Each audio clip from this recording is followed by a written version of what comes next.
નમસ્કાર મિત્રો, વિડીયોમાં તમારું સ્વાગત છે। જી હા મિત્રો, અત્યારે હાલ મોટા અને મહત્વના સમાચાર સામે આવી રહ્યા છે। તો મિત્રો, સમાચારમાં વાત કરીએ તો આજકાલ લોકોને જમતી વખતે મોબાઈલમાં રીલ્સ કે વિડીયો જોવાની આદત હોય છે। ઘણા લોકો મોબાઈલ જોયા વગર પણ જમી પણ નથી શકતા।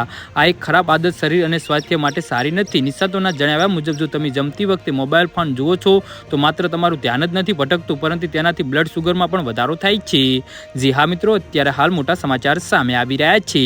તમે જમતી વખતે મોબાઈલનો ઉપયોગ કરી રહ્યા હો છો તો તમને ખબર નથી પડતી કે કેટલું તમે કેવું જમી રહ્યા છીએ। આવું કરવાથી લોકો ઉતાવળમાં પ્રોસેસ્ડ ફૂડ અને ઓછા પૌષ્ટિક ખોરાક ખાય છે, જેનાથી સુગર લેવલ ઝડપથી વધે છે। આવું વારંવાર થવાથી ઇન્સ્યુલિન રેસિસ્ટન્સનું જોખમ વધી જાય છે। જી હા મિત્રો, નિષ્ણાતોના મતે જો જમતી વખતે પૂરું ધ્યાન ન હોય તો વધારે જમી લઈએ છીએ અને તેના કારણે વજનમાં પણ વધારો થાય છે। તેના કારણે મેટાબોલિક હેલ્થ પર ખતરનાક અસર થાય છે। ખોરાકમાં રહેલા કાર્બોહાઈડ્રેટ્સ જેમ કે વ્હાઇટ બ્રેડ, પાસ્તા, સુગરની ભરપૂર માત્રાવાળા કોલ્ડ ડ્રિંક્સ જલ્દી પચતા નથી, જેનાથી બ્લડ શુગરમાં ઝડપથી વધી જાય છે। જી હા મિત્રો, અત્યારે હાલ મોટા અને મહત્વના સમાચાર સામે આવી રહ્યા છે।